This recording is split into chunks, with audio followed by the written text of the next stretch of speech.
ada kontak seksual lainnya. Kontak seksual lainnya itu adalah apa? Ya tidak juga melakukan anal seks ya, yang memasukkan penetrasi ke dalam anal gitu ya, anus gitu ya, atau tidak juga melakukan misalnya rimming gitu ya, menjilat pantat dan sekitarnya, tidak menjilat kelamin masing-masing ya, memberikan atau menerima oral seks, hand job ya, atau melakukan misalnya fingering. Jadi kalau misalnya konteks Anda virginitas dan keperjakaan itu sesimpel bahwa tidak ada penetrasi penis ke dalam vagina, nanti yang perawan cuma vaginanya aja atau penisnya aja yang perawan misalnya, tapi tangannya, mulutnya ya udah nggak perawan lagi, lidahnya juga udah nggak perawan memperjaka lagi gitu ya. Jadi nggak bisa seperti itu gitu ya. Eh, Memang ada beberapa perempuan yang tidak terlahir dengan selaput darah yang sempurna. Ya, memang selaput darah itu sebenarnya tipis, tapi tidak semudah itu untuk koyak sebenarnya. Ya, untuk aktivitas fisik ringan. Jadi kalau misalnya kalau aktivitas fisik ringan berarti semua perempuan bisa kesenggol doang jatuh dari sepeda yang sebenarnya cuma simple gitu, atau misalnya jatuh dari tempat tidur bisa robek dong gitu ya. Jadi ini ada beberapa yang sebenarnya banyak orang salah kaprah gitu ya terhadap virginitas gitu. Jadi virginitas itu tidak seperti itu gitu ya. Banyak virginitas yang kalau misalnya ini sebabnya kenapa tidak boleh semudah itu mencari informasi-informasi di dunia, di Google dan sebagainya gitu ya. Satu, sebenarnya selaput darah tidak semudah itu untuk koyak ya. Kalaupun jatuh harus dalam bentuk yang keras sekali ya, sampai membuat itu berdarah gitu atau kepentok dan sebagainya, dan itu biasanya sangat-sangat menyakitkan. Karena apa? Selaput darah atau himen itu sangat-sangat elastis gitu ya. Jadi tidak semudah itu gitu untuk bisa terkoyak, robek, dan kehilangan selaput darah, kehilangan keperawanan hanya karena jatuh kesenggol doang. Itu nggak semudah itu gitu ya. Itu mitos. Oke, silahkan next.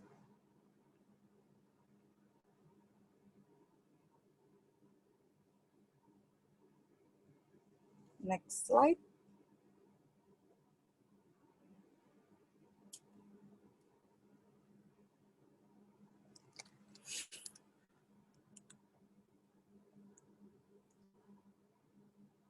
Saya masih belum lihat slide-nya.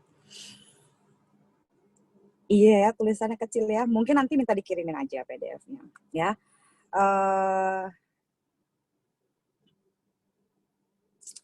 Masih sambil nunggu slide ya, screen sharing-nya. Mungkin karena signal nih kayaknya masih agak susah gitu. Ada beberapa ini keperawanan yang mungkin sebaiknya banyak yang tahu gitu ya. Bentuk-bentuk selaput darah itu tidak sepenuhnya tertutup. Kalau sampai selaput darah itu tertutup sepenuhnya, seorang perempuan tidak bisa menstruasi. Iya, jadi ada mitos-mitos tentang keperawanan. Wah, bisa dilihat dari cara jalannya, bisa dilihat dari bokongnya. Selaput darah itu robek saat berhubungan seks. Ada banyak orang sudah berhubungan seks, bahkan sudah melahirkan normal pun, selaput darahnya tidak robek segitu-gitu amat. Saking elastisnya selaput darah. Ya, sekali lagi, nggak bisa kita lihat dari cara jalannya, nggak bisa kita lihat sekasat mata itu gitu ya. Bahkan ada tidak semua dokter juga bisa melihat itu, kecuali dia misalnya obgyn ya, dokter kandungan, atau dokter khusus untuk SPKK yaitu penyakit kelamin gitu ya. Jadi nggak sesimpel itu. Tapi intinya, yuk kita jangan terlalu mengagung-agungkan selaput darah ya, sebagaimana selaput darah itu jadi seolah-olah kalau perempuan yang sudah tidak perawan itu bukan perempuan baik-baik, seolah-olah itu adalah segel air mineral, kalau segelnya rusak kitanya juga rusak gitu ya. Coba perhatikan apa sih sebenarnya arti seorang perempuan, apakah arti seorang perempuan hanya satu-satunya didefinisikan oleh selaput darah. Kalau memang benar satu-satunya definisinya hanya selaput darah, ya kita gampang banget ya jadi perempuan baik-baik ya gitu. Ya udah kita perawan aja, tapi kita nggak usah sekolah, jadi bego gitu ya. Kita nggak usah beraktivitas, kita nggak usah bergaul, nggak ada namanya kecerdasan emosi. Jadi kalau hanya untuk menjadi perempuan baik-baik cukup punya selaput darah aja, saya nggak setuju sih gitu ya. Termasuk saya nggak setuju kepada salah satu artis kayak Prilly Ratukoncina ketika dia membuat press conference gitu ya mengenai dia adalah perempuan yang masih perawan gitu ya dengan selaput darah begini begitu, saya sangat nggak setuju gitu ya. Saya lebih setuju pada yuk kita memperbaiki diri dan hidup kita untuk menjadi individu yang lebih baik gitu ya. Ketika kita misalnya jadi orang yang lebih berguna gitu ya. Kita melakukan yang kita sukai, ya kita berproses gitu ya. Kalau saya lebih menyukai orang-orang yang mencoba untuk bisa berproses dan mencari yang terbaik untuk dirinya dia gitu ya. Jenis ini ada beberapa lubrikasi pelunasan hubungan dengan vagina tadi gitu ya. Kenapa banyak perempuan itu membutuhkan pelumas ketika dia akan melakukan hubungan seksual? Ya kalau misalnya kita lihat tadi bentuk selaput darah dan segala macam gitu ya, elastisitasnya itu ya ketika seorang perempuan itu siap untuk melakukan hubungan seks, dia akan ada lubrikasi yang keluar. Tapi lubrikasi itu kadang-kadang adalah reaksi anatomi gitu ya. Kenapa saya harus menjelaskan ini adalah reaksi anatomi? Ini semudah begini nih. Misalnya ya pada saat saya tuh sering mengantarkan kan ke polisi mereka-mereka yang korban perkosaan. Saya suka kesel ketika ada beberapa oknum polisi dengan sotoynya itu ngomong ke saya, loh Mbak Zoya, robeknya cuma sedikit kok vaginanya, kan berarti lubrikasinya banyak. Lalu dia itu bisa ini dong, sebenarnya dia juga ada enaknya. Saya bilang bagaimana ya caranya kalaupun mana ada sih orang yang merasa enak diperkosa, ya diperkosa sama pacar sendiri, suami sendiri aja nggak enak gitu, apalagi diperkosa sama strangers gitu. Saya juga suka emosi gitu ya sama orang-orang yang oknum-oknum yang mengatakan, ya kan dia ada lubrikasinya, berarti dia ada enaknya dong. Saya kadang-kadang saya suka nyinyir nih, mulut saya suka nggak tahan gitu ya sama kebodohan kayak gini, dan saya suka bilang, Pak, emang kalau istri Bapak itu basah udah pasti dia enak? Kan belum tentu gitu ya.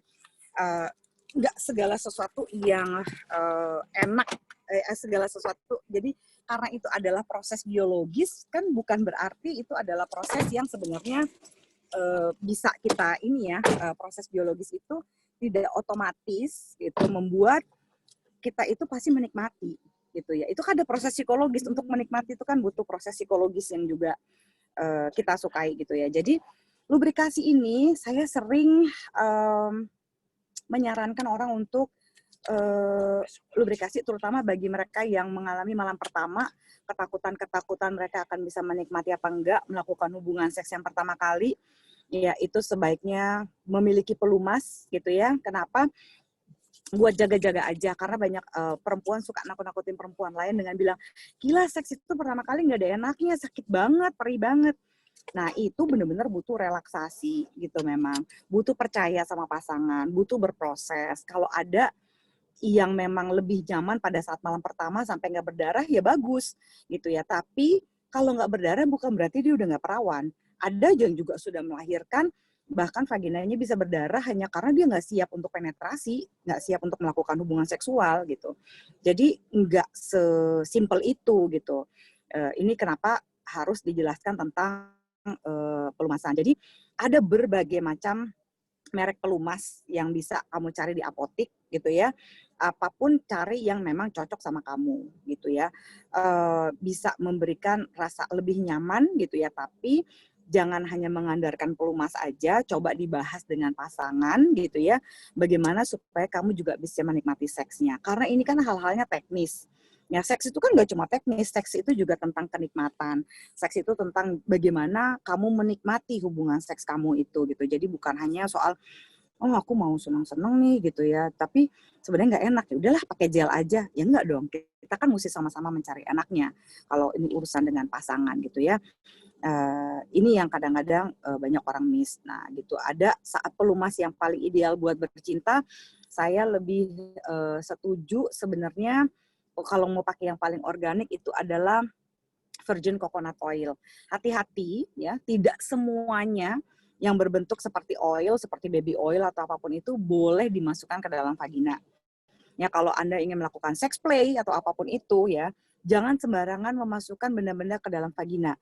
Kalau sudah keburu memasukkan segala sesuatu sampai terjadi ketidaknyamanan di dalam vagina, karena ketika ada sesuatu hal yang asing, vagina biasanya akan bereaksi. Salah satu reaksi yang paling sering dilakukan vagina adalah misalnya dengan keputihan. Jadi kalau keputihan cepet-cepet pergi ke Opjin ya, ke dokter ginekolog atau misalnya ahli kulit dan kelamin gitu ya, untuk memastikan apa sih yang terjadi gitu ya sama vagina kamu gitu ketika terjadi hal seperti ini. Oke, next.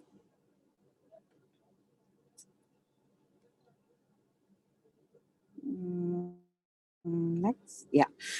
Masturbasi gitu ya. Masturbasi ini banyak sekali fenomenanya karena kebanyakan seolah-olah orang berpikir masturbasi itu hanya bagian dari laki-laki aja gitu ya, laki-laki yang boleh masturbasi gitu ya.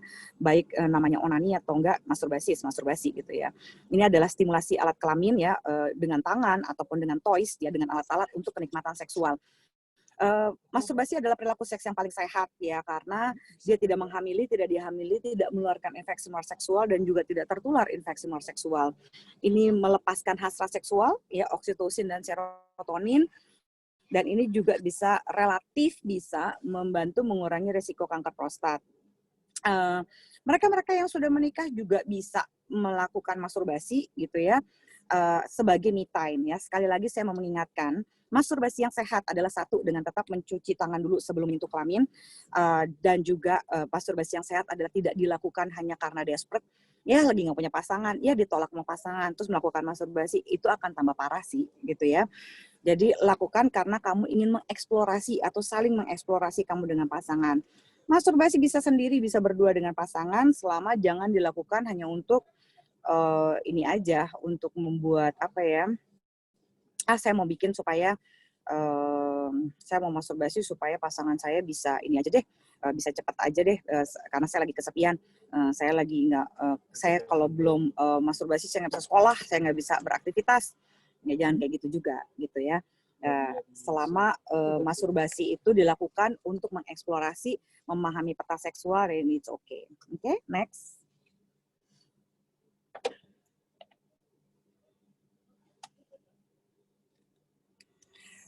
Kecanduan masturbasi bisa terjadi gitu ya. Seperti apa sih yang namanya kecanduan? Iya, kecanduan masturbasi itu bisa jadi karena harus masturbasi dulu sebelum kerja, harus masturbasi dulu sebelum kuliah gitu misalnya. Itu termasuk tidak sehat gitu ya. Karena jangan sampai kita melewatkan aktivitas-aktivitas sosial, bekerja atau punya pacar atau misalnya kenalan gitu ya, hanya dengan kan gue bisa masturbasi sendiri, ya gue nggak usah aja gitu, nggak bisa gitu. Kita kan mau mencari hubungan koneksi yang bermakna dengan manusia lain. Jadi hanya karena mentang-mentang hasrat seksualnya terpenuhi, lalu nggak mau bersosialisasi seperti orang normal yang kebanyakan, ya itu yang jadi bahaya gitu ya. Jadi ada mitos-mitos atau hal-hal yang salah tentang masturbasi dan masih sering dibilang sampai sekarang, masturbasi bikin lutut kopong, salah ya. Masturbasi itu bikin orang sakit jiwa, salah gitu. Masturbasi itu bikin orang menjadi pembengkakan pada penis, salah gitu ya. Apakah bisa lecet, itu juga belum tentu ya, tergantung bagaimana kamu melakukan masturbasinya gitu ya. Kalau sampai kelebihan gitu ya, memberikan rangsangan pada penis, ya of course lah bisa ini ya, bisa lecet dan sebagainya gitu. Nah, rasa bersalah dari masturbasi juga sering terjadi pada kebanyakan orang karena ya kan masturbasi itu dosa. Ya sesimpel itu aja sih buat saya gitu ya. Kalau misalnya mau ngerasa berdosa ya jangan dilakukan. Toh sebagai manusia normal, baik kamu laki-laki atau kalau perempuan itu bisa mengalami erotic dream, laki-laki bisa mengalami mimpi basah gitu ya ketika kamu nggak masturbasi. Jadi sebenarnya itu bukan sebuah kewajiban. Kalau masturbasi itu dilakukan, lakukanlah karena itu untuk membuat kamu menikmati hubungan seks, lebih tahu peta seksualitas kamu gitu, itu oke dilakukan, tapi tidak bisa dilakukan hanya karena kamu ngerasa, aduh aku lagi kesepian nih gitu, jadi aku harus melakukan ini. Itu yang salah. Next. Kondom gitu ya. Kondom bukanlah salah satu hal untuk melegalisasi seks pranikah gitu ya. Kenapa sih dianjurkan untuk menggunakan kondom? Karena ini kondom yang efektivitasnya paling tinggi dibandingkan kontrasepsi lainnya. Kontrasepsi lain bisa mencegah kehamilan, betul. Tapi kondom satu-satunya yang bisa mencegah kehamilan dan infeksi menular seksual. Gitu juga infeksi menular seksual dan penyakit infeksi menular seksual dan HIV/AIDS gitu ya. Itu yang paling ideal. kamu mengurangi resiko, bukan berarti tidak ada resiko gitu ya. Pilihlah kondom yang berbasis air dan hati-hati terhadap penyimpanannya. Kondom itu tidak 100% melindungi. Ketika kamu salah simpen, salah pakai, itu relatif bisa mempengaruhi, atau memakai gel-gel lain yang membuat kondom menjadi rusak. Nah, itu juga harus hati-hati. Ya, disimpan di dompet.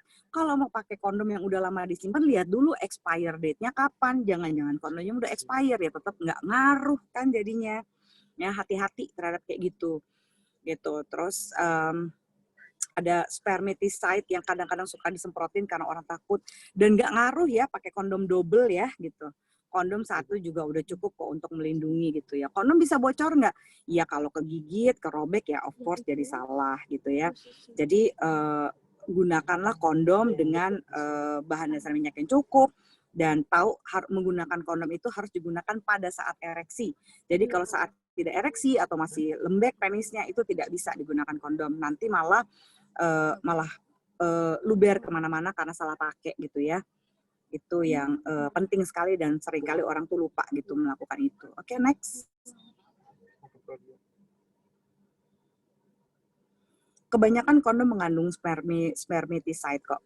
Pemanasan atau foreplay adalah seperangkat tindakan fisik ataupun non-fisik yang dilakukan oleh individu ya. Jadi foreplay itu bisa membantu wanita lebih bergairah gitu ya, bisa sebenarnya idealnya kurang lebih 5 sampai 10 menit gitu ya. Karena hampir banyak pasangan melakukan hubungan seks itu yang ideal itu sekitar 10 sampai 15 menit untuk bisa benar-benar terangsang pada sesi berikutnya. Sebenarnya kalau si individu ini tahu ia saling memberi rangsangan atau saling memberikan foreplay, intinya atau hubungan seksnya itu sendiri sih bisa lebih nikmat dibandingkan kalau openingnya nih atau pembukaannya itu tidak nikmat gitu ya pada saat dia melakukan hubungan seksualnya gitu ya. Jadi pengaruh banget gitu ya bagaimana Anda itu menikmati seks kalau misalnya bagaimana Anda menikmati seks tanpa foreplay. Ya, kecuali misalnya, saya mau quickie aja gitu ya. Ya bisa aja gitu. Quickie memang tidak menggunakan foreplay, tapi quickie itu biasanya dilakukan hanya untuk sekali-sekali aja variasi gitu untuk senang-senang. Misalnya quickie tanpa foreplay apa? Lagi pakai baju mau pergi ke acara gitu atau pulang dari acara kawinan, bajunya masih keren, terus jadi ingin foreplay gitu ya, ingin bermain peran, lalu langsung quickie aja gitu ya tanpa foreplay gitu ya, ingin bermain peran dan sebagainya, ingin role play gitu ya tanpa foreplay itu oke gitu kayak gitu. Oke, next.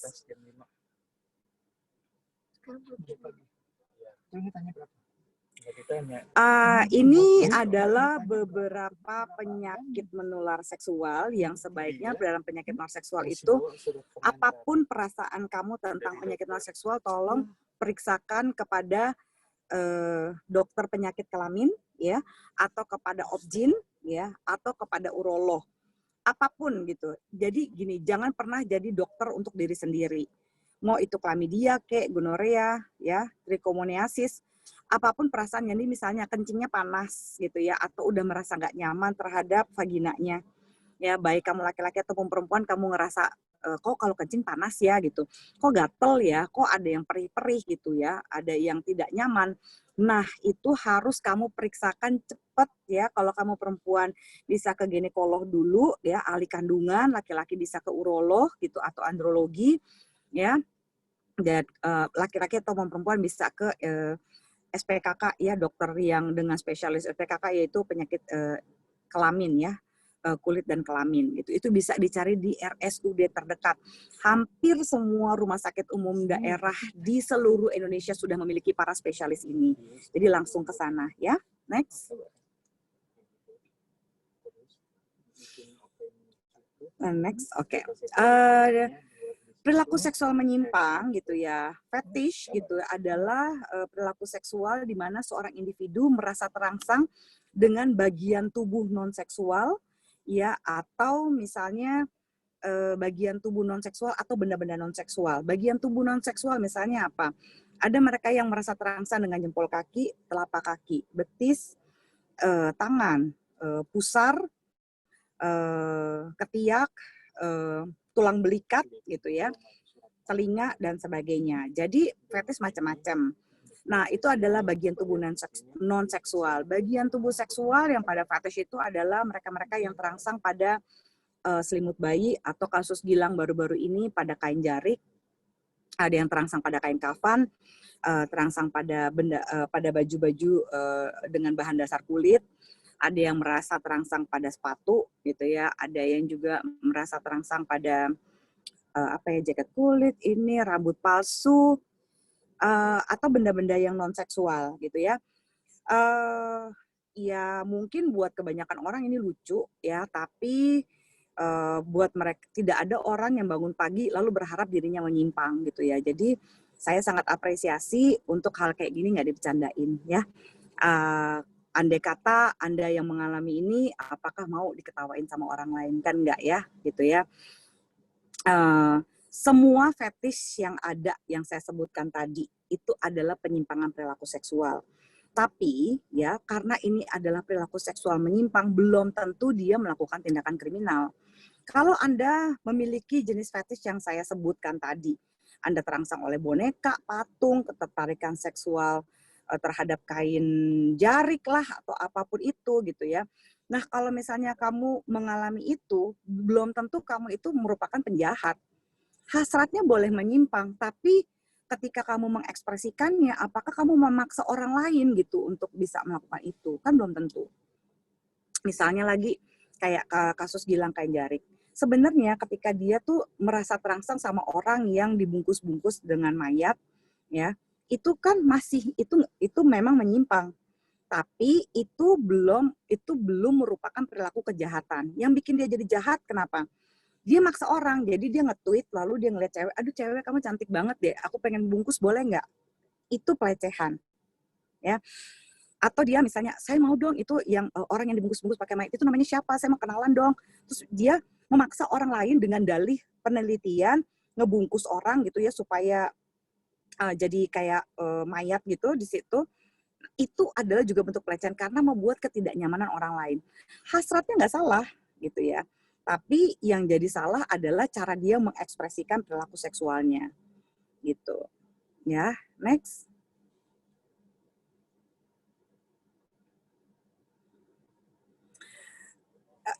Perilaku seksual menyimpang lainnya adalah eksibisionis. Eksibisionis adalah individu yang merasa terangsang dengan memamerkan alat kelaminnya pada orang lain. Nah, yang paling penting jika kamu bertemu dengan eksibisionis ya, usahakan reaksi kamu itu tidak menjerit, teriak, manggil orang lain untuk melihat juga. Dia makin tambah terangsang. Seperti yang terjadi di Jakarta di Gatot Subroto gitu ya, di mana tuh sampai masuk TV, dia mamerin kelaminnya, tuh si perempuan jerit. Itu dia mendapatkan kepuasan dari jeritan kamu. Jadi usahakan karena kamu sudah tahu ya, ketika ada orang yang eksibisionis, usahakan diam pergi, dia tidak bisa bergairah. Jangan berikan kepuasan itu pada dirinya. Frotteurism adalah orang yang merasa terangsang dengan menggesek-gesekkan kelaminnya di tempat rame.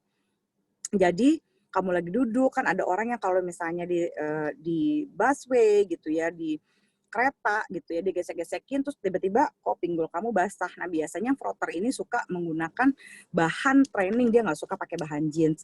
Tapi setiap orang yang pakai baju training jangan dituduh begini juga ya, karena ini kan tidak seperti ini gitu ya. Jadi frotteurism itu adalah mereka yang hanya bisa terangsang dengan gesek kelamin. Nah, kalau kamu ketemu frotter, dia gesek-gesekin kamu dan dia merasa bergairah. Kalau frotter bedanya sama eksibisionis kamu diemin, dia nggak bisa terangsang.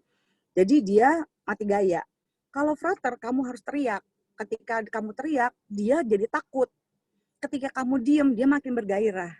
Bedanya itu. Pedofil gitu adalah seorang individu yang merasa terangsang pada anak yang belum puber. Jadi kalau misalnya anaknya udah puber, udah menstruasi, udah mimpi basah, itu tidak termasuk pada pedofilia. Pedofilia ada pedofil yang eksklusif, ada yang non-eksklusif. Yang eksklusif itu yang pedofil terangsang hanya pada anak kecil saja. Tapi kalau yang non-eksklusif, dia masih bisa pada orang dewasa yang kelakuannya kekanak-kanakan. Gitu ya. Jadi kalau pedofilia itu harus yang belum mimpi basah dan belum menstruasi. Kalau misalnya sudah di atas itu tidak termasuk pada pedofil. Oke? Next.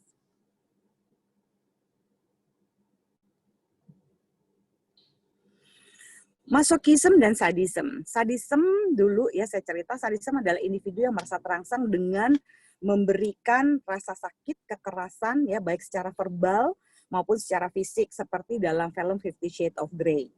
Masochism adalah individu yang merasa terangsang dengan menerima kekerasan, menjadi seorang yang submisif gitu ya, yang ditetesin lilin, dijambak gitu ya, dipukulin gitu ya. Cuma mereka yang sadisme kalau ketemu dengan masokis ini menjadi tanda kutip tidak menyimpang.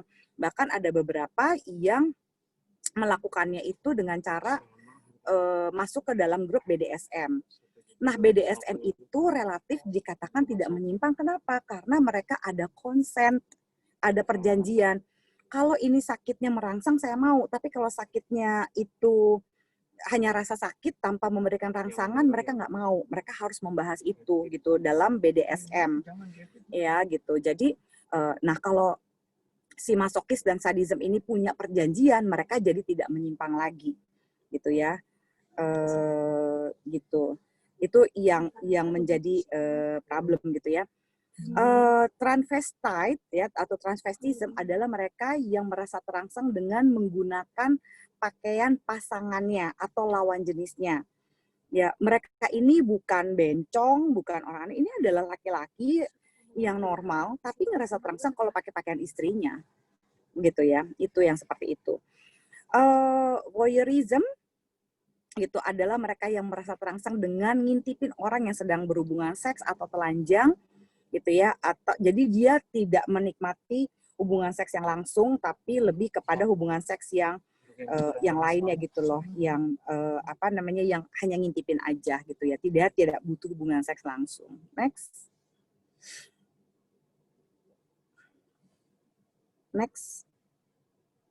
Oke. Jadi ini ada beberapa penyimpangan perilaku seksual gitu ya yang kira-kira terjadi. Sekarang saya serahkan pada moderator kalau misalnya ada pertanyaan.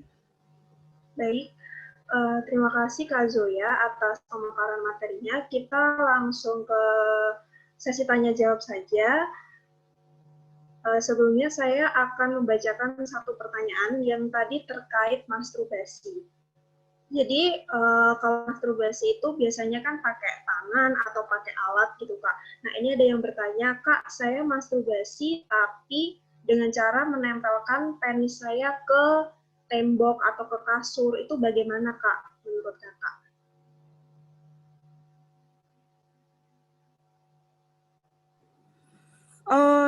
Masturbasinya sih sebenarnya kalau mau seperti itu menempelkan masih bisa, cuma hati-hati kan kalau misalnya sampai lecet itu problem ya gitu. Kalau sampai dengan menempelkan ke tembok, friksi itu gesekan gitu ya. Gesekan itu kan bisa mempengaruhi kesehatan penisnya. Kalau saya sih tidak menyarankan. Orang kalau misalnya mau masturbasi dengan tangan sendiri aja harus menggunakan semacam gel atau pelumas tadi. Ya, pelumas tidak hanya untuk vagina tapi juga bisa. Jadi zaman sekarang jangan ya udah pakai sabun gitu ya, atau pakai ini lagi, atau pakai sabun atau pakai apa sih sekarang, baby oil gitu ya. Udah banyak kok pelumas-pelumas yang sebenarnya bukan hanya untuk vagina tapi bisa digunakan untuk masturbasi. Itu lebih aman, friksinya tidak akan bikin panas, tidak akan bikin lecet gitu. Itu yang saya sarankan gitu Mbak. Oke. Bisa dibantu Kak Nadia. Oke, siap. Halo Kak Zoya. Hai. Halo semuanya, maaf ya Kak, tadi ada beberapa kesalahan teknis. Oke, sebelumnya perkenalkan dulu nih, takutnya nggak enak kan. Saya Nadia Hanifah, di sini bakal nemenin Kakak buat mimpin sesi Q&A-nya ya Kak. Oke, nah buat teman-teman semua yang mau nanya secara live bisa raise hand. Di sini kita udah ada 2 yang raise hand ya Kak, kita persilakan aja. Silakan Kak Nicole. Kak Nicole Nikita, silakan open kamera dan open voice-nya. Halo Kak.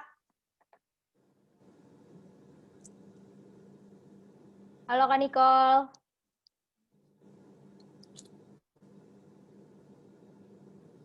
Halo. Mohon maaf Kak, belum terdengar suaranya.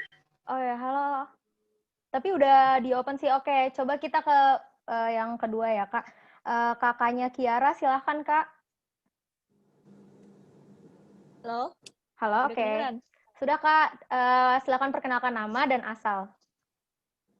Nama aku Kanya Kiara, asal dari Tangerang. Oke, silakan Iya. Kak pertanyaannya. Iya, aku ada 3 pertanyaan. Yang 2 pendek kok, 1 panjang. Yang pertama itu aku mau nanya, kalau misalnya laki-laki yang sering berhubungan intim itu apakah penisnya lebih hitam daripada yang jarang? Terus yang kedua, apakah anal seks itu aman secara medis? Dan yang ketiga tuh begini, misal saya hamil di luar nikah dan karena satu alasan dan lain gitu, yang misalnya KDRT atau segala macam, saya memutuskan untuk tidak membesarkan anak tersebut bersama ayahnya. Lalu ketika suatu hari si anak tanya, kan ada tuh pertanyaan sering, bagaimana sih ibu kok bisa hamil? Itu saya jawabnya gimana? Terima kasih. Udah itu aja. Oke. Oke. Yang pertama, apakah penis itu bisa hitam karena sering berhubungan seks? Enggak juga ya, itu enggak ada hubungannya dengan pigmentasi kulit gitu ya. Biasanya warna kelamin itu bisa hitam atau enggak, bisa ditanya lebih kepada ahli urologi atau andrologi gitu ya. Tapi yang jelas itu biasanya pigmentasi pada kelamin itu tergantung Anda dari suku bangsa mana, pigmentasi itu dipengaruhi oleh hal-hal tersebut. Kedua pertanyaannya apa tadi? Maaf. Kalau seks anal tuh apakah aman secara medis? Seks aman secara seksologi itu sangat beresiko tinggi gitu ya. Kenapa? Karena anus itu berisi syaraf-syaraf peristaltik untuk mengeluarkan sesuatu. Jadi di situ di dalam di anus itu banyak sekali bakteri-bakteri yang sebenarnya bertujuan untuk mengeluarkan sesuatu, bukan menerima sesuatu. Makanya beresiko infeksi menular seksualnya lebih tinggi. Dan banyak orang yang menuduh ini hanya terjadi pada pasangan homoseks. Padahal yang paling banyak terkena infeksi menular karena melakukan anal seks itu adalah pasangan heteroseksual. Ya merasa mau nyoba juga lah anal seks gitu ya. Nah yang ketiga itu sebenarnya pertanyaannya satu tapi jawabannya ada 2. Satu, ketika dia tanya tentang proses kan tanpa misalnya Anda tidak mau menikahi laki-laki yang menghamili Anda gitu kan ya. Apakah boleh sebenarnya setiap perempuan itu berhak untuk menikah atau tidak menikahi laki-laki yang menghamili dia? Karena apa? Karena sebagai perempuan kita yang hamil loh 9 bulan. Kalau laki-lakinya brengsek ngapain juga dinikahin meskipun dia udah ngamilin kita. Termasuk juga bahwa kalau misalnya Anda dihamili oleh orang yang memperkosa Anda, baik dia itu adalah pacar Anda apalagi strangers, kan Anda nggak harus bukannya nambah-nambahin trauma ya kalau nikah dengan orang yang sebenarnya tidak benar-benar Anda cintai atau menikah dengan orang yang nggak peduli sama Anda gitu ya. Itu satu hal. Kedua, setiap perempuan itu memiliki hak reproduksinya masing-masing untuk mempertahankan atau tidak mempertahankan bayinya sebenarnya. Kalau saya lebih setuju seperti itu. Anda yang bisa mengukur, tapi jangan juga di abuse pernyataan saya ini bahwa ya udah gitu. Kalau saya mau hamil tuh saya mau gugurin juga suka-suka saya. Tidak semudah itu gitu ya. Ada banyak risiko yang harus ditanggung ketika menggugurkan kandungan ataupun tidak. Ya, lalu ketika Anda memilih untuk saya tetap mau melanjutkan kehamilan ini tapi saya tidak mau dengan bapaknya gitu ya. Apakah nanti penjelasan-penjelasan kenapa sih saya tidak punya ayah, kenapa sih tidak menikah dan demikian, itu adalah satu hal lagi yang juga risikonya sebaiknya sanggup Anda tanggung gitu ya. Pilihannya kalau menikahi laki-laki brengsek atau sebaiknya hidup sendiri dan mengelola kebutuhan sendiri atau membesarkan anak tanpa laki-laki yang sebenarnya tidak sungguh-sungguh ingin ada di hidup Anda, buat saya itu juga pilihan yang cukup bijak. Gitu. Itu satu hal. Kedua, kalau misalnya anak bertanya sebenarnya orang tua yang punya orang tua ayah ibunya lengkap juga suka menanyakan hal seperti ini. Ya dengan bertanya, saya itu berasal dari mana sih gitu. Kenapa sih ada kenapa ada orang yang saya itu berasal dari mana, kenapa anak bisa lahir gitu. Ada jawaban orang tua yang suka panik dengan bilang, ya kamu lahir itu dibawa sama burung bangau, kamu dibawa begitu-begitu. Itu tidak akan mempermudah hidup gitu ya. Kalau saya sih, saya jelaskan aja secara simpel. Gini loh nak, ini terutama kalau misalnya anggaplah anak ini masih SD ya atau TK. Gini loh nak, gitu ya. Dari laki-laki gitu ya, ayah biologis kamu itu memiliki sperma, ibu itu memiliki indung telur, ya, di mana indung telur ibu itu ketika bertemu dengan sperma ayah kamu terjadi pembuahan sehingga ibu bisa hamil gitu. Sesimpel itu aja ceritanya gitu ya. Jadi dengan adanya hamil akhirnya bunda itu misalnya hamil sampai 9 bulan, lahirlah kamu gitu. Itu yang bisa kita jelaskan kepada si anak. Sesimpel itu aja, kita nggak usah ngejelasin prosesnya, senggamaknya, gaya apa, enggak gitu. Karena bukan itu juga yang dibutuhkan untuk diketahui oleh si anak gitu. Dia cuma pengen tahu saya ini dari mana. Kamu itu ada dalam kandungan ibu kamu. Nah, beberapa anak, terutama kalau misalnya dia masih umur 8, dia lebih membutuhkan sesuatu yang konkret. Biji namanya kacang hijau, ya. Biji kacang hijau itu dibungkus pakai kapas, ya, kapas yang basah, lalu dimasukkan ke dalam wadah yang transparan, ya. Di situ saya akan bilang, kapas ini adalah kandungan ibu, ya. Biji ini adalah sperma, ya. Ketika sperma itu bertemu dengan telur, dia akan terjadi pembuahan, di mana lama-lama kalau misalnya itu dibasahin terus kapasnya gitu ya, biji kacang hijau dari situ kan lama-lama kan tumbuh. Nah, ketika dia tumbuh menjadi pohon, disitulah kita bilang ini kamu tumbuhnya seperti ini nak, gitu di dalam kandungan ibu gitu. Gitu itu yang bisa bisa dicoba dijelaskan gitu ya kepada anak. Kira-kira kalau itu adalah usul saya, itu adalah hal yang paling konkret dan yang simple yang bisa kita jelaskan kepada anak kita, kamu tuh berasalnya dari mana gitu kira-kira. Thank you ya, pertanyaannya bagus. Udah jelas Kak Kiara? Oke. Terima kasih Kak Kiara.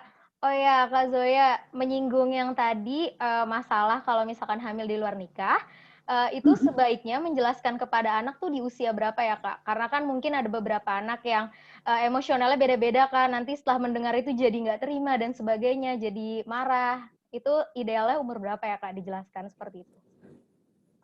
Nggak perlu juga sih dijelaskan kalau memang tidak ada konteksnya apa ya untuk ngejelasin. Kalau saya sih lebih nyari konteksnya dulu. Oh, gitu. Memangnya harus dikasih tahu tuh kenapa.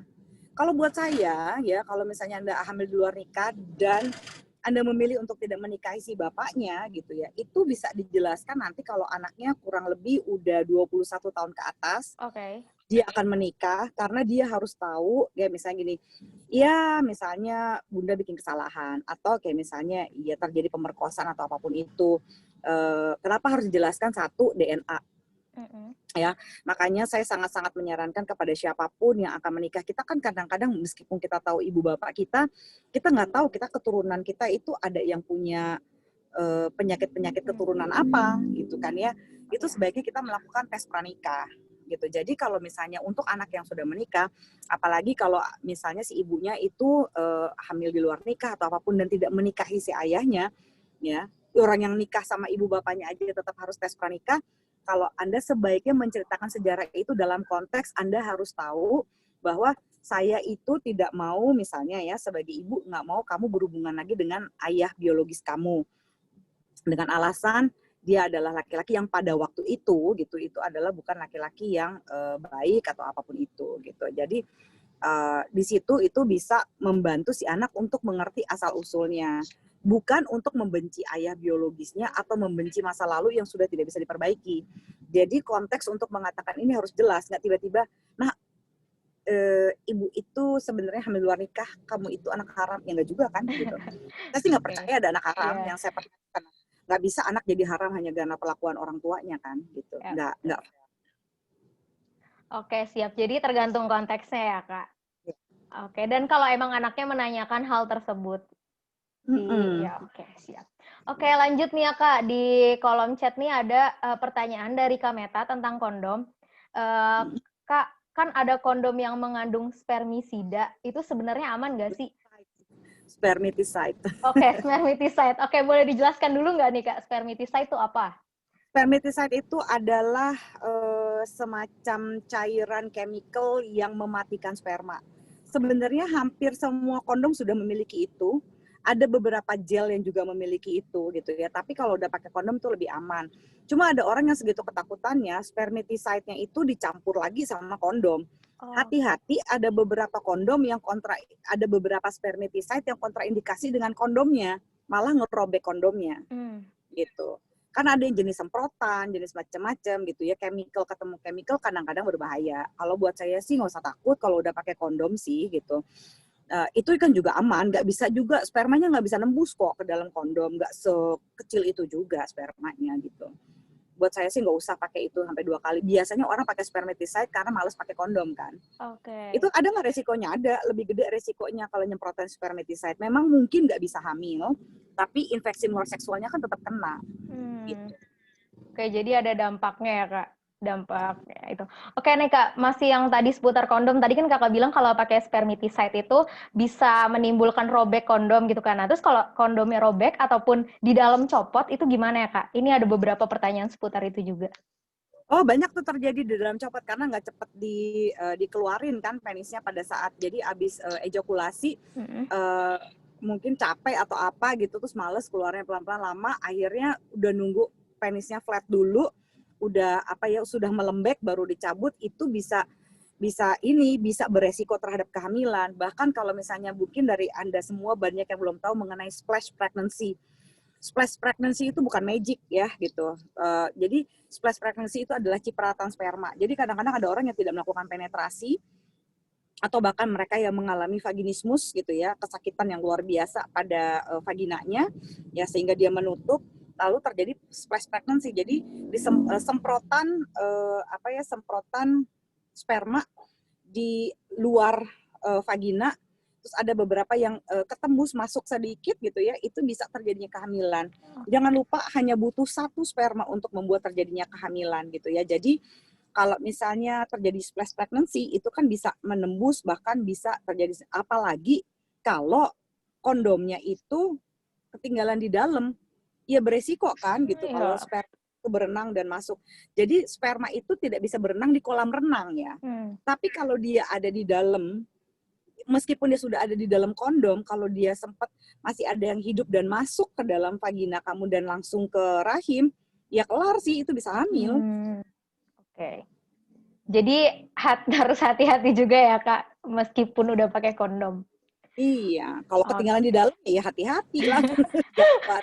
Oke, siap. Lanjut lagi nih ya Kak, kita kasih kesempatan buat teman-teman yang mau nanya secara live. Ini udah ada Kak Asrining Gina Maulida, silahkan Kak untuk di-unmute. Halo Kak. Halo, apa terdengar? Oke, terdengar Kak. Putus-putus aja. Halo. Oke, silakan Kak, perkenalkan namanya dan asal dari mana. Oke, nama saya Ning, asalnya dari Tangerang Selatan. Mau nanya, kalau untuk anal seks ini termasuk penyimpangan seksual atau bukan? Lalu tadi kan katanya anal seks berbahaya. Kalau misalnya ada memasukkan sesuatu ke dalam anal, apakah sama berbahaya dengan memasukkan penis ke dalam anal? Lalu yang kedua, cuman ingin memastikan katanya kalau BDSM itu tidak menjadi penyimpangan seksual jika diizinkan, maksudnya sama-sama mau sama pasangan dan kita mau. Jadi apa itu benar-benar kayak gitu? Soalnya gimana gitu? Nggak apa-apa sih, tanya doang. Makasih. Boleh. Oke, yang tadi tidak saya sebutkan ya di dalam sana gitu itu relatif, sekali lagi relatif bukan penyimpangan karena ada yang di dalam buku suci kami para psikolog dan psikiater seluruh dunia kami itu punya DSM. DSM itu adalah Diagnostic Statistical Manual for Mental Disorder. Jadi ketika kami mendiagnosa kamu itu menyimpang, tidak menyimpang, normal, nggak normal, kami harus menggunakan buku ini. Ya, jadi jangan juga percaya kepada para psikolog yang memberikan diagnosa tidak memakai barometer ini. Di Indonesia juga memiliki barometernya yaitu PPDGJ, yaitu pedoman panduan gangguan jiwa. Ya, sekarang pakai PPDGJ yang ketiga.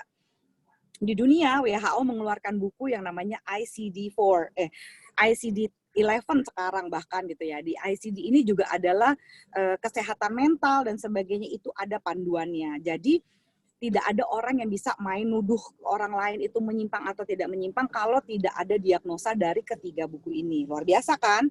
Jadi kalau misalnya hati-hati terhadap mereka yang yang klinik, yang palsu gitu ya, tidak kredibel sebagai psikolog gitu ya atau psikiater, yang bahkan kalau misalnya ada dokter kandungan yang sering-sering mengatakan, oh ini adalah gangguan penyimpangan. Tidak ada yang boleh mendiagnosa gangguan penyimpangan kalau dia bukan psikolog ataupun psikiater. Mau dia orang terkenal sekalipun, ya dia ngakunya dokter kandungan, apalagi seksolog ala-ala yang belakangnya nggak ada gelar viasnya gitu ya, itu berbahaya. Ya, karena berarti panduannya atau acuannya itu tidak ajak gitu ya, tidak valid. Kenapa? Ketika itu tidak valid, berarti dia salah mendiagnosa orang. Orang akan hidup dengan gangguan menyimpang atau tidak menyimpang hanya karena salah memberikan diagnosa, gitu ya. Pertama itu, kredibilitas orang yang memberikan diagnosa dulu. Nah, penyimpangan-penyimpangan yang tadi itu adalah penyimpangan yang sudah ada penelitiannya menahun, ya, sudah jelas dasar-dasar penyimpangannya. Yang tadi saya sebutkan, frotteurism, voyeurism, eksibisionis, sadomasokis dan sebagainya pedofil ya. Itu adalah yang ajak. Ada beberapa yang namanya di dalam DSM ini adalah unspecified parafilia ya, atau parafilia yang tidak spesifik gitu. Parafilia yang tidak spesifik adalah mereka-mereka yang merasa terangsang karena suka terhadap kencing, disebut golden shower atau urofilia. Mereka yang suka dengan binatang gitu ya, zoofilia dan sebagainya. Ada beberapa kriteria yang masuk di sini juga, tapi belum sespesifik yang tadi saya sebutkan. Jadi kalau ingin tahu itu menyimpang apa enggak, harus pergi ke seksolog seperti saya, seksolog klinis yang dengan latar belakang psikologi, atau ke psikiater ya, yang juga ada ilmu seksologinya seperti almarhum Michael Tobing gitu. Nah, kalau misalnya yang tidak saya sebutkan tadi itu bukan penyimpangan, swinger bukan penyimpangan, pesta seks atau orgi seks bukan penyimpangan, trisam bukan penyimpangan, anal seks bukan penyimpangan, gitu ya. Tapi karena mereka itu bukan penyimpangan, apakah berarti sehat, terutama untuk hubungan suami istri? Ya enggak. Memang anal seks bukan penyimpangan, tapi karena itu bukan penyimpangan, apakah selalu sehat? Ya belum tentu sehat juga, gitu. Itu yang harus kita pahami. Ya betul, anal seks itu yang pada kaum heteroseksual banyak dilakukan adalah penetrasi penis ke dalam vagina, ke dalam anus si perempuan, gitu. Kalau misalnya pada laki-laki ya terjadi penetrasi, misalnya dipenetrasi dimasukin benda yang namanya butt plug gitu ya, atau ada dildo atau apapun untuk masuk ke dalam anus si laki-laki. Laki-laki masih relatif, sekali lagi relatif ya, bisa menikmati anal seks karena prostatnya dia ketika kesentuh dari dalam itu bisa terangsang. Perempuan itu enggak, sakit. Makanya jangan sering nonton film porno, karena di pornografi itu membuat kamu mempertanyakan kenormalan seksualitas kamu. Pornografi itu banyak yang salah. Perempuan enak-enak dikasih analis, mana sebenarnya aslinya sakit. Bahkan saya pernah ke Vivid Industri di Amerika, di sana ya ketika saya tanya, mereka-mereka yang punya adegan anal seks, kebanyakan mereka bilang kami ini mbak, itu kami bukan bintang porno, kami ini seks atlet. Saya bilang, kenapa kamu menganggap diri kamu seks atlet? Iya, untuk perform supaya bisa mukanya enak, saya itu latihan seminggu dulu mbak, untuk anal. Ya, jadi itu tidak seindah aslinya gitu yang ada di sana. Jadi anal seks itu beresiko gitu, dan anal seks itu berbahaya gitu. Jadi nggak semudah itu kita bilang bahwa iya kok tapi ini kan bukan penyimpangan ya lah. Bukan penyimpangan emang berarti bagus, belum tentu. Itu beresiko menurut saya gitu ya. BDSM kenapa? Ya kalau misalnya ada konsensual gini, kalau misalnya kamu nyakitin orang dan orang itu malah sakit bukannya nikmat, itu kan berbahaya. Kalau buat saya, kalau mau mencoba sesuatu, ya terutama perilaku seksual baru, apalagi bagi suami istri, lakukanlah sesuatu yang tidak terlarang, misalnya jangan seks yang eksibisionis, harus berhubungan seks dia dilihat sama orang-orang, itu kan ilegal juga, gitu ya. Selama tidak memberikan rasa sakit atau tidak menyakiti, kalau aneh, ya karena sesuatu hal yang baru, pasti kita akan rasa aneh dulu, meskipun enak. ya kan.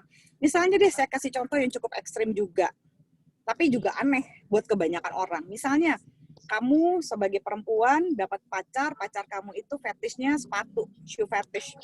Tapi saking di shoe fetishnya dia merasa terangsang hanya melihat kamu itu pakai sepatu hak tinggi. Tapi kamu dibeliin sepatu hak tinggi dan kamu senang dicium-ciumin kaki kamu ketika pakai sepatu. Aneh nggak? Aneh kan? Tapi apakah itu nyakitin kamu? Kan enggak. Bikin kamu berdua senang tambah terangsang, iya. Cuma tinggal tidur di atas tempat tidur, berhubungan seks pakai sepatu. Apa iya menyakitkan? Kan enggak juga. Belajar menerima itu juga nggak apa-apa. Itu menyimpang, iya menyimpang. Tapi kalau kamu nggak merasa terpaksa dan kamu bisa senang-senang, why not? Gitu. Itu sih gitu ya. Jadi banyak orang ketika itu, aneh nih Mbak gitu. Ya aneh nyakitin nggak? Aneh ilegal nggak? Kalau menyimpang dipaksa nggak? Terjadi pemerkosaan nggak? Kan enggak. Gitu. Paham ya? Oke, siap. Gimana Kak Ning? Udah paham? Ada tanggapan lagi? Oke, sepertinya udah nggak ada ya Kak. Terima kasih ya Kak Ning atas pertanyaannya. Nah, Bagus. iya bagus ya Kak. Oke, menghubungkan dengan pertanyaan Kak Ning yang tadi, kan Kakak bilang kalau nonton film porno itu nggak baik kan. Nah, biasanya kan sering banget tuh di film porno tuh banyak banget adegan ibaratnya posisi-posisi dalam hal seks. Nah, boleh dong Kak dikasih tahu nih, terutama kalau misalkan nanti pas berumah tangga, seks yang tidak baik tuh yang gayanya seperti apa gitu, seks yang baik yang gayanya seperti apa. Terutama mungkin yang seks yang gaya yang baik ini ibaratnya kayak kalau misalkan pasangan itu pengen cepat punya anak, itu sebaiknya seperti apa? Kayak gitu, Kak. Oke, kalau bisa untuk lebih cepat punya anak sih sebenarnya harus tanya ke ginekolog ya, ke ahli kandungan ya, bukan ke saya. Tapi sebenarnya itu adalah mitos. Kalau misalnya gaya ini dapat anak laki, gaya ini dapat anak perempuan, ya nggak segitu juga kali ya. Oke. Yang bisa menjadikan anak laki-laki ataupun perempuan itu dari sperma, jadi dari laki-laki. Jadi salah tuh kalau ada laki-laki yang menceraikan perempuannya karena aduh nggak dapat anak laki-laki, ini salah nih, gue mau ganti istri. Ya, bodoh menurut saya. Kenapa? Karena kromosom laki-laki itu adalah X dan Y. Kromosom perempuan itu adalah XX, ya. Jadi, yang bisa menentukan nanti kalau misalnya si lakinya memberikan kromosom Y, anaknya jadi laki. Kalau dia menurunkan kromosom X, anaknya jadi perempuan. Karena perempuan kromosomnya XX. Ya, itu yang menyebabkan nggak bisa gitu ya, seperti itu. Nah gitu. Terus posisi yang sebenarnya ideal itu adalah posisi yang harus kalian berdua cari bersama. Jangan pernah ngambil contoh posisi itu, wah supaya keren, supaya enak, saya mau ngambil posisi Kama Sutra. Yang ada orang terintimidasi, gitu ya. Kalau yang belum pernah nonton YouTube saya, khususnya itu cari salah satu Z-Talk, di mana saya dan Koi, ya Koi itu adalah stand up comedian. Di situ kami berbicara mengenai ekspektasi laki-laki dan perempuan sehubungan dengan film porno dan wisata seks. Ya, saya tahu YouTube saya itu dihujat oleh banyak sekali orang, ya, yang menganggap wah saya itu katanya adalah perempuan tua yang enak aja ngomongin seks gitu ya karena brutal katanya isinya. Iya, itu edukasi sebenarnya gitu ya. Saya sih nggak merasa brutal ya, saya cuma mengatakan bahwa di situ hati-hati terhadap ekspektasi film porno gitu ya. Di situ gitu kita nggak bisa mencari posisi apa sih yang enak karena itu nggak bisa digeneralisasi. Ini adalah pengalaman yang sangat personal. Kalau saya bilang misalnya posisi yang paling enak itu adalah doggy style atau woman on top, kalau ada yang nggak suka gimana? Masa mereka jadi nggak normal, ya kan? Nah, cari tahu bersama dengan pasangan. Nah intinya khususnya bagi para laki-laki yang mendengarkan ini, jangan pernah ya menggunakan posisi atau cara yang sama di atas ranjang dengan semua perempuan atau dengan pasangan seks yang baru. Kadang-kadang ada laki yang terlalu kepedean ya, pedenya overdosis ya, posisi ini, gaya ini itu oke banget di perempuan yang ini, tapi begitu ganti perempuan dia pakai gaya yang sama, terus si perempuannya ilfil. Ya. Intinya harus tanya gitu, apa sih yang bisa bikin kamu merasa seksi, apa sih yang bisa bikin kamu merasa enak. Setiap orang gitu ganti pasangan sebenarnya ganti preferensi kan. Ya kalau orang punya kesukaan dan gairahnya masing-masing boleh nggak? Boleh banget. Gitu. Jadi emang beda-beda ya Kak? Cari tahu aja berdua, eksplorasi. gitu ya. Ya ini yang enak nih buat kita berdua. Ya udah gitu. Lumayan kan jadi eksplorasi atau bisa disebut sebagai sexploration gitu. Mengeksplorasi posisi-posisi hubungan seksual gitu. Itu lebih keren menurut saya. Oke, baik Kak. Jadi itu ya teman-teman, ibaratnya nggak ada gaya atau posisi yang ideal ya Kak. Setiap orang punya gayanya masing-masing. Oke, siap. Lanjut ya Kak, kita kasih kesempatan satu lagi nih buat peserta kita untuk tanya langsung. Silakan Kak Muhammad Riza Surya di open mic-nya. Open cam juga boleh. Iya. Boleh. Halo Kak, selamat sore. Kedengeran Kak? Kedengeran. Asalnya dari mana Kak? Ya, saya Riza Kak dari Bogor. Oke. Kak Zoya izin bertanya. Jadi gini Kak, kebetulan hari ini juga free untuk ikut Education Sex. Waktu minggu-minggu kemarin sempat ada, ya bisa dikatakan musibah kali ya Kak, terjadi kepada teman saya. Dia kena pelecehan seksual gitu Kak. Itu cuman bisa dikatakan laki-laki sama laki-laki Kak. Laki-laki Kak. Tuh, nah begitu dia ya pasti ya Kak, sedih, trauma, terus sempat cerita. Ini baru cerita ke saya sama ke saudaranya aja, belum cerita ke orang tuanya. Nah, saya sebagai teman ya bisa paling hanya bisa menyarankan yang ya sebisa saya gitu Kak, untuk sabar, untuk ya ikutin apa kata saudara kamu gitu, khususnya keluarga, jangan dengerin kata teman dan lain sebagainya. Terus ini sebab awal mulanya itu Kak dari pertemanan gitu. Gitu. Jadi teman saya ini dia duta muda sehat di daerah Kota Bogor khususnya Kak. Gitu. Terus yang temennya ini dia duta keluarga berencana gitu. Nah, udah gitu temenan terus ya ada musibah terjadi seperti itulah Kak. Gitu Kak Zoya. Kira-kira gimana tanggapan Kakak untuk ya menyelesaikan atau setidaknya saran gitu Kak untuk kedepannya gimana? Karena ini belum cerita ke orang tua juga sih Kak Zoya gitu. Mohon responnya Kak. Terima kasih. Makasih ya gitu. Saya turut bersedih gitu ya dengan keadaan ini. Ya, apalagi bagi laki-laki di Indonesia mendapatkan pelecehan seksual itu belum ada perlindungan hukumnya. Ini yang membuat saya sangat-sangat kecewa ya terhadap MPR DPR yang tidak mengesahkan rancangan undang-undang penghapusan kekerasan seksual.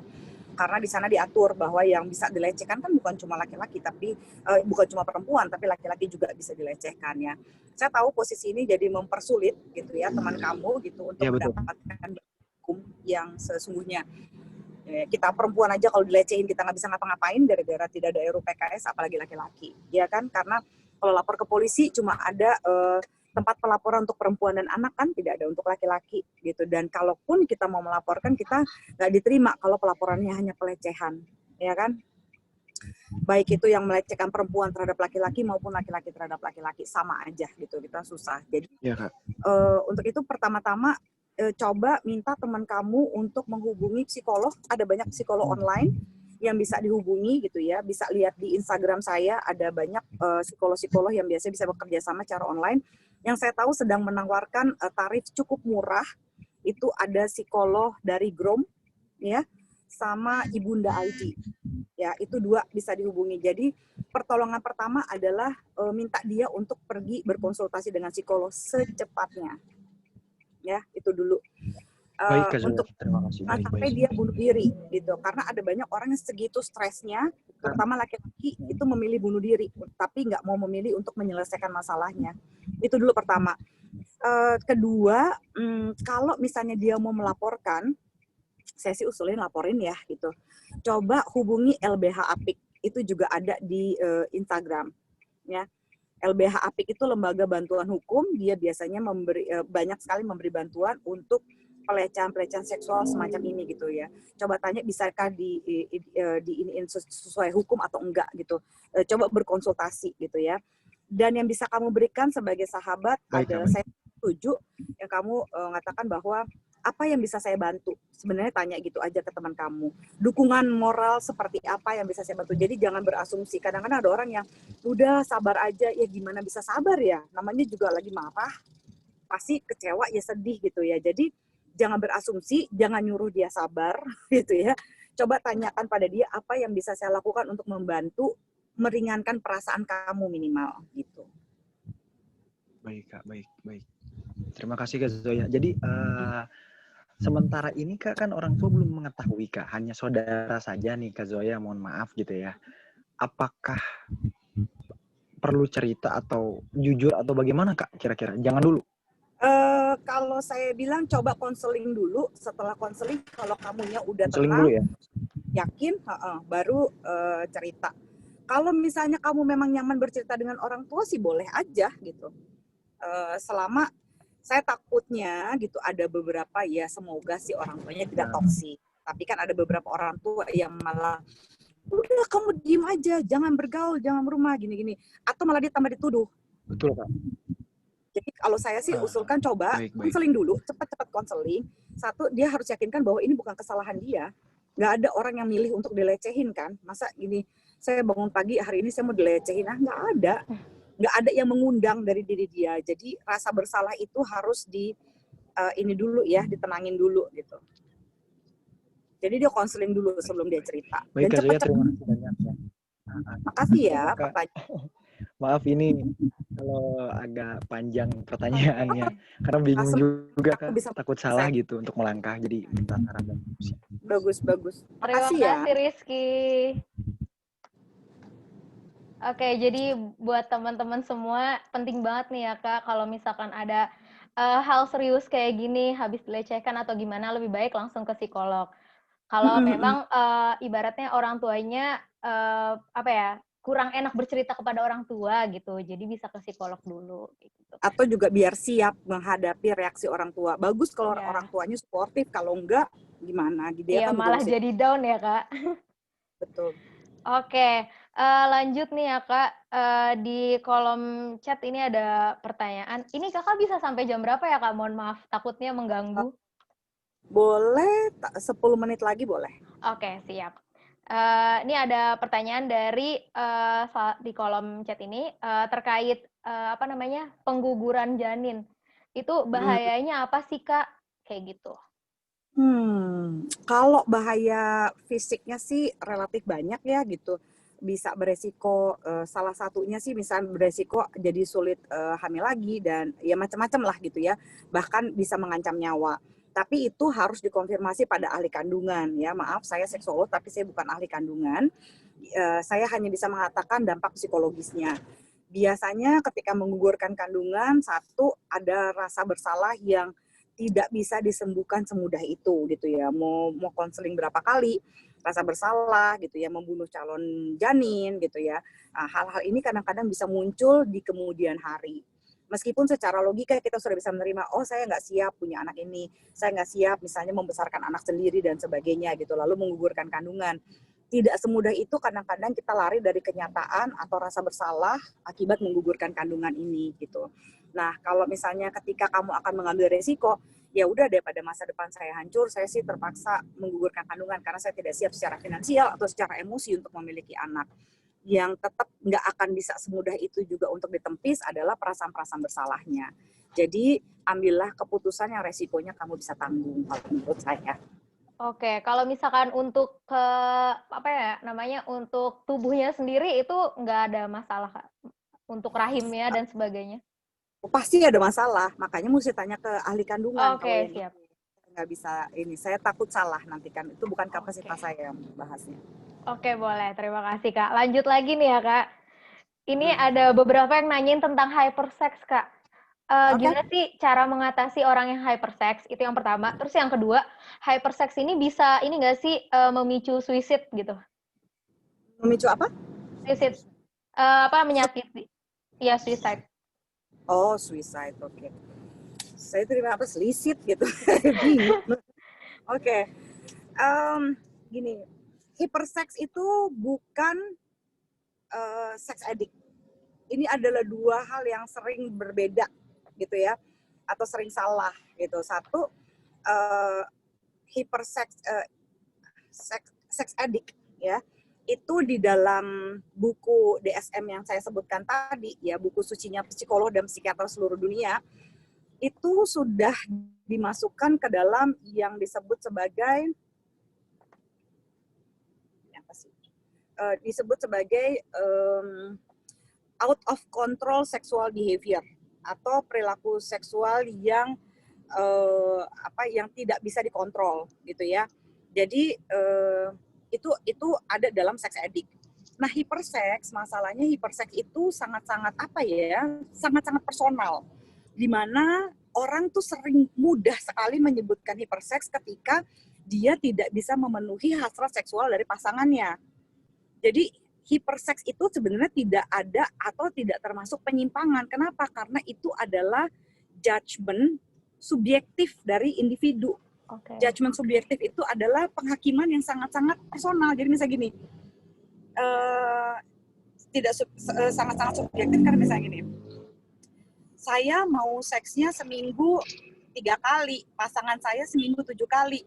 Karena saya ngerasa pasangan saya lebay, saya menghakimi dia dengan mengatakan kamu hiperseks. Ya. Ketika ada pasangan yang sering meminta, aku mau dong. Yang paling sering kena label hiperseks itu perempuan. Okay. Kenapa? Karena laki-laki di dunia yang patriarki ini sering menganggap bahwa laki-laki harusnya lebih suka seks dibandingkan perempuan. Jadi kalau ada perempuan lebih suka seks, pasti perempuan itu hiperseks. Nah, bagi yang sudah mengikuti kelas ini, nggak boleh lagi menghakimi seperti itu ya, gitu. Itu biasanya hanya, ininya aja, lebay-lebaynya media kalau menurut saya. Jadi hiperseks itu biasanya adalah permintaan hubungan seksual dari satu orang kepada orang lainnya yang dia tidak bisa penuhi. Karena gengsi, kesel, malu, denial, akhirnya dibilang, lu hiperseks. Jadi susah juga disembuhin kalau soal yang satu mintanya lebih banyak dari yang lain kan. Oh iya, benar. Gitu. Oke, jadi Nah, kalau kecuali soal misalnya sex addict itu gimana? Salah satu penderita sex addict yang paling terkenal adalah David Duchovny atau Michael Douglas gitu ya, suaminya Catherine Zeta-Jones. Di mana dia itu kalau dia belum melakukan hubungan seks, dia nggak bisa kerja, dia nggak bisa beraktivitas, dia nggak bisa berfungsi sebagai makhluk sosial, dia nggak bisa ngapa-ngapain kalau belum hubungan seks. Itu sex addict. Kalau itu ada terapinya khusus, tapi tetap saya nggak bisa. Kalau cuma ngomong di sini tergantung dia sumber sex addict-nya itu dari mana? Orang tuanya kah, traumanya kah, kebutuhan cinta, afeksi. Nah, terapinya nanti akan tergantung kepada bagaimana sumber masalahnya dia sampai dia mengalami sex addict. Kalau kamu merasa pasangan kamu memiliki sex addict, cepat aja konseling ke saya, gitu. Karena saya harus cari tahu dulu. Nggak sesimpel ini juga untuk ngasih taunya. Gimana sih cara nyembuhinnya? Ya ada terapinya, tapi sumbernya apa dulu, gitu kira-kira. Oke, siap. Jadi kalau misalkan hyperseks ini lebih ke penghakiman orang, tapi kalau sex addict ini harus disembuhkan gitu ya Kak, ibaratnya kalau emang udah melewati batas-batas tertentu. Nah, ini kan banyak banget nih Kak sebenarnya yang dari tadi raise hand dan di kolom chat tuh banyak banget. Nah, boleh tapi waktunya udah ini Kak, udah ada beberapa yang waktunya sholat maghrib. Nah, kalau misalkan nih Kak ada teman-teman yang mau bertanya ke Kakak, kira-kira boleh via apa ya Kak? Kalau bertanya, maaf ya, saya mungkin tidak bisa ngejawab semuanya. Gini deh, sebelum bertanya, boleh nggak lihat dulu YouTube saya? Oke, boleh. YouTube saya itu banyak sekali sebenarnya informasi-informasi mengenai seksualitas. Kalau di YouTube saya nggak ada, boleh DM saya ke Instagram. Tapi karena DM-nya atau curhatannya gratis, saya minta barter gitu ya. Misalnya dengan cara nanti saya akan masukkan ini, tapi namanya saya samarkan atau saya hilangkan. Ya, di mana curhatan kamu nanti akan menjadi bahan seks edukasi buat yang lain. Kalau kamu bersedia, silahkan. Cuma sabar ya, gitu. Itu kayak setiap hari minimal ada berapa puluh gitu pertanyaan yang unik-unik. Kadang-kadang saya jadiin satu, tapi itu akan saya jadikan konten YouTube saya. Kalau urgensinya tinggi, tetap saya akan bales, tapi harus bersedia untuk saya muat di YouTube saya, gitu. Oke, siap. Jadi ingat ya teman-teman, tonton dulu YouTube-nya Kak Zoya, atau mungkin bisa cari juga baca-baca jurnal tentang seksologi ya Kak. Nah kalau emang bener-bener kasusnya teman-teman ini nggak ada di mana-mana, boleh langsung nanya ke Kak Zoya gitu. Iya, Oke, channel Kak. YouTube Amirin ya. Oke, siap. Zoya Amirin, jangan lupa di-subscribe ya teman-teman dan ditonton semuanya. Oke Kak, terakhir Kak, boleh dong closing statement-nya dari Kakak? Oke. Closing statement. Jadi perilaku seks yang sehat itu ingatlah prinsip ABC. A itu adalah abstinence, B adalah be faithful, ya, C adalah kondom. Abstinence itu jangan lakukan hubungan seks sampai kamu siap secara fisik dan secara emosi. Saya sangat sarankan sebaiknya dilakukan ketika sudah menikah, karena udah jelas, udah punya pasangan, ya tahu bagaimana mengekspresikan seksualnya, relatif juga lebih aman, ya kan? Kalau dengan pasangan sendiri gitu ya. Kedua, be faithful, setialah pada satu pasangan, bukan setia pada pasangan gitu ya. Satu pasangan itu mengurangi resiko. Ada resikonya tapi lebih kurang gitu ya. Kalau udah nggak tahan banget mau melakukan hubungan seksual, gunakanlah cara yang paling aman, yaitu kondom. Dibandingkan kontrasepsi lainnya, kondom ini akan sangat-sangat membantu kamu untuk tidak terkena infeksi menular seksual dan HIV/AIDS gitu. Oke, tadi ABCD, yang D apa Kak? ABCD, ABC sih Oh, saya ABC, bilang. oke, siap. Maaf Kak. Oke, maaf ya Kak. Terima kasih ya Kak Zoya. Jadi ingat ya teman-teman ABC. Nah, teman-teman harus siap ya, siap secara fisik dan mental yang pastinya. Dan sebaiknya kalau sudah menikah. Jadi jangan Ya. kawin dulu ya Kak sebelum menikah. Betul ya? Oke, terus yang kedua kita harus setia. Kenapa harus setia? Karena itu untuk menghindari hal-hal yang tidak diinginkan. Contohnya kayak kalau sering berganti pasangan kan itu bisa berpotensi HIV ya Kak. Iya, banget. Oke, dan yang terakhir kalau udah kepepet banget. Tapi kalau bisa jangan kepepet juga kalau belum nikah, itu gunakan kondom sebagai pengamannya. Ya, buat mereka-mereka, buat siapa aja dari kamu, kalau kamu ingin menikah gitu, kamu mempersiapkan pernikahan, bisa tes pranikah di puskesmas, ya itu gratis, hanya bayar biaya administrasi aja dan itu murah. Ya, kalau misalnya kamu mau periksa ke rumah sakit memang lebih mahal, tapi ada tes DNA-nya juga kalau kamu punya uang lebih. Tapi sebenarnya di puskesmas juga cukup banget.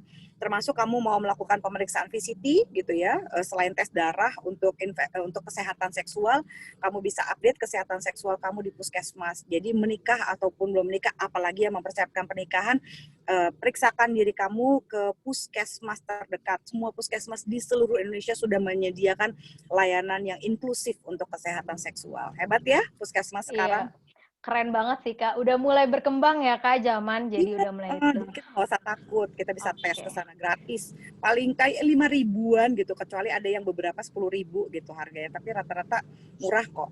Oke, siap. Ingat ya teman-teman, ini salah satu investasi. Jadi sebelum menikah sebaiknya tes pranikah dulu, karena nanti dampaknya bakal besar banget ke kehidupan rumah tangga teman-teman. Gitu. Iya. Terima kasih ya Kak Zoya untuk waktunya dan ilmu yang bermanfaat. Keren banget sih Kak 2 hari ini tentang sex education. Jadi ngebuka pikiran kita semua, terus kita jadi lebih aware lagi sama kalau misalkan kayak tadi teman-teman ada yang kena pelecehan, kita bisa bantu. Mungkin dengan mengantarkan ke psikolog yang emang benar-benar terpercaya kayak gitu. Terima kasih Kak Zoya. Sama-sama. Semoga bisa diskusi di lain waktu lagi ya Kak. Amin. Oke, terima kasih banyak Kak Zoya. Kalau Kak Zoya memang mau meninggalkan room, dipersilahkan. Teman-teman bisa... Oh iya, foto dulu. Oke, boleh Kak. Foto deh, walaupun ada minyak-minyak. Oke, teman-teman bisa on cam untuk kenang-kenangan kita semua ya Kak Zoya. Oke, mungkin admin boleh dibantu. Oke, 1, 2, 3. Oke, lanjut ke slide kedua. Siap ya. 1, 2, 3. Oke. Lanjut ke slide ketiga.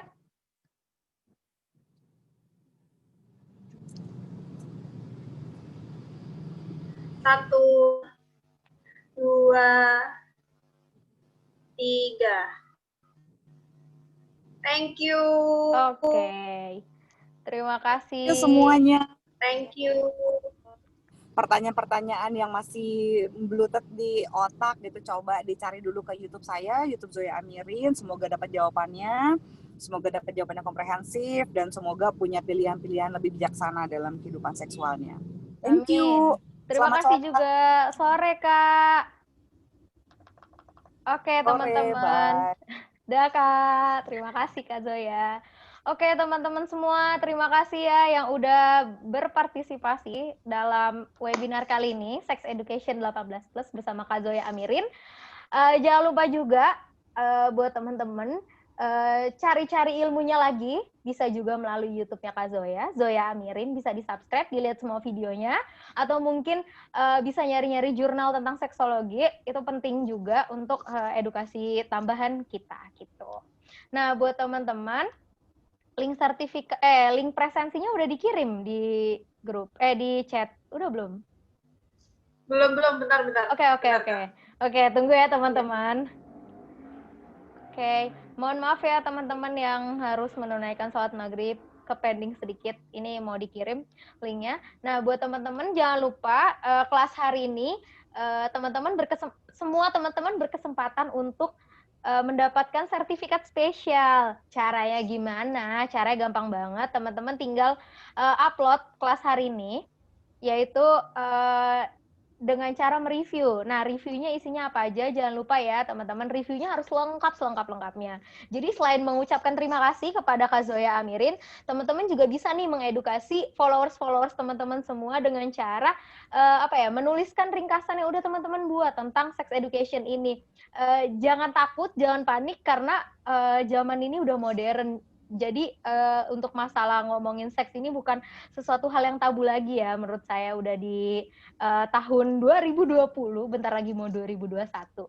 Jadi bisa dikasih ringkasannya, ditulis di Instastory teman-teman. Ringkasannya apa? Jangan lupa tag Kak Zoya Amirin. Terus jangan lupa juga tag Dignity Social. Jangan lupa juga tag Dita Sudarjo dan The Love 26. Nah, selain itu, untuk kelas-kelas lainnya, teman-teman bisa cek di Instagram kita, Dignity Social. Di situ banyak banget, masih banyak kelas. Bulan Agustus ini kelas juga penuh. Jadi teman-teman bisa cek. Boleh minta tolong sharein Kak. Aku kok nggak bisa ya sinyalku. Benar. Oke, tunggu ya Kak. Sebentar, kita coba. Soalnya, bentar ya. Sabar ya teman-teman. Mohon maaf nanti ya. Dikasih kok tetap sertifikatnya. Bentar. Oh, ini udah. Udah? Udah masuk? Oke, udah masuk ya? Oke. Oh ya, untuk presensi tidak kami bagikan di grup WA karena belum tentu yang di grup WA itu mengikuti webinar pada sore hari ini. Jadi mohon pengertiannya ya teman-teman. Ini sudah dikirim kok. Langsung saja diklik dan diisi. Thank you. Oke, silakan teman-teman. Kita kasih waktu 10 menit ya, Kak, untuk mengisi presensinya. Silakan. Buat yang udah mengisi presensi, boleh meninggalkan room. Jangan lupa ya, di-review kelasnya untuk mendapatkan sertifikat spesial. Jadi, sertifikatnya beda. Sertifikat ngisi presensi, itu semuanya dapat buat yang ikut kelas dari awal sampai akhir dan mengisi presensi. Untuk sertifikat spesial ini hanya untuk orang-orang tertentu yang udah mereview kelas. Ingat ya, reviewnya jangan cuma terima kasih aja, tapi kalian kasih juga ringkasan materinya. Jadi semakin tersebar ilmunya ke teman-teman yang lain. Oke, jangan lupa ya, kelas besok kita masih ada kelas, salah satunya yaitu kelas bersama Kak Margeni. Itu adalah Miss Grand Indonesia 2014. Nah, itu kita bakal ngomongin tentang influencer.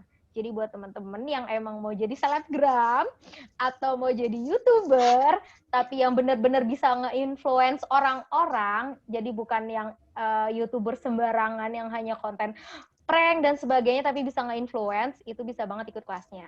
Kelasnya tentang how to be an influencer. Silakan teman-teman diisi presensinya ya. Sebelumnya saya perwakilan dari Dignity Social meminta maaf apabila banyak kesalahan teknis dari tadi di awal sampai sekarang, dan mohon maaf juga nih pertanyaan teman-teman nggak bisa semuanya terjawab karena waktu kita terbatas. Jadi sesuai pesan Kak Zoya tadi, belajar dulu, cek dulu YouTube-nya Kak Zoya, baca-baca jurnal.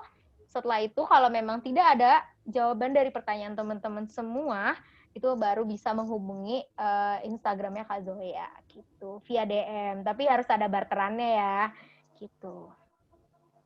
Oke, silakan teman-teman, masih ada waktu ya untuk mengisi presensinya. Buat yang udah mengisi, dipersilahkan untuk meninggalkan room. Terima kasih ya sekali lagi. Jangan lupa ikut kelas Dignity Sosial lainnya, karena kita banyak banget. Oh, jangan lupa juga join Telegramnya. Oke. Mungkin tadi saya udah nge-share Telegramnya. Ada yang bisa bantu share kembali? Oke. Itu yang penting isi absen dulu, Kak. Iya, betul. Oke, silakan isi presensinya ya, teman-teman.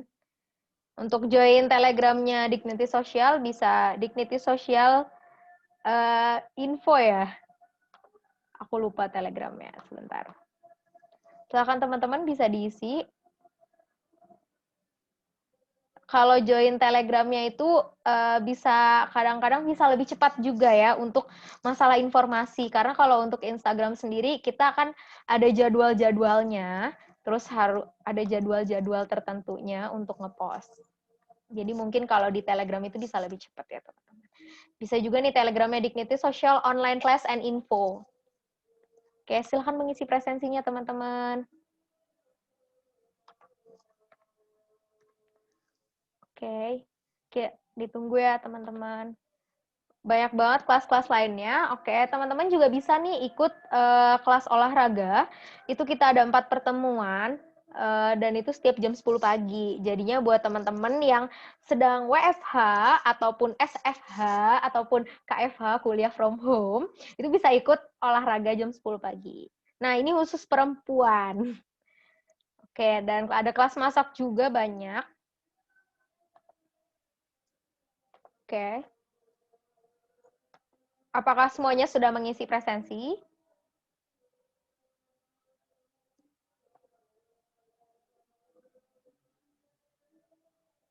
Kak, langsung diisi presensinya. Silahkan teman-teman langsung diisi ya presensinya. Kita ada waktu 5 menit lagi. Buat yang tadi sedikit meninggalkan room atau bagaimana, silahkan teman-teman. Sekali lagi terima kasih ya teman-teman udah ngikutin sex education kemarin dan hari ini. Untuk worksheet udah ada, Kak. Udah ada worksheet-nya. Oke, silakan teman-teman ngisi presensi dulu ya. Kita masih kasih waktu. Karena presensi ini nggak akan kita share di WhatsApp, di grup WhatsApp. Kenapa? Karena syarat untuk mendapatkan sertifikat yaitu mengikuti kelas dari awal hingga akhir. Gitu. Itu ada worksheet-nya, sama bisa join Telegram kita. Nah, ini ada link presensinya ya, teman-teman. Silakan diisi ya sebelum kita tutup room-nya. Takut kalau ada yang kelewat. Iya. Oke, 1 menit lagi ya, teman-teman. Oke, kita tunggu. Terima kasih ya semuanya. Semoga kelas sex education ini bisa dijadikan pembelajaran buat kita semua. Tolong jangan disalahgunakan atau bagaimana, tapi digunakan dengan bijaksana ya, teman-teman. Karena seks edukasi ini bukan sesuatu hal yang negatif, tapi sesuatu hal yang untuk membantu teman-teman semua apabila ada yang tiba-tiba mendapatkan pelecehan seksual dan sebagainya, kayak gitu. Ingat juga tadi pesan Kak Zoya, kalau ada pelecehan seksual, ada orang yang menunjukkan alat kelaminnya di depan kalian, itu jangan teriak. Itu malah membuat pelaku senang. Gitu. Kalau waktu itu teman saya ada yang ngatain gitu, punya kamu jelek gitu, terus langsung diem, langsung kabur. Gitu. Terima kasih ya teman-teman, karena waktunya sudah habis. Saya Nadia Hanifah. Mohon maaf apabila ada salah kata, ada salah ucapan, dan mohon maaf tidak bisa memfasilitasi semua pertanyaan. Semoga teman-teman nggak berhenti belajar di sini aja. Seks edukasi bisa belajar dari mana aja. Terima kasih ya teman-teman. Selamat sore. Sampai bertemu lagi di kelas selanjutnya. Dadah. Dadah semuanya. Terima kasih. Thank you.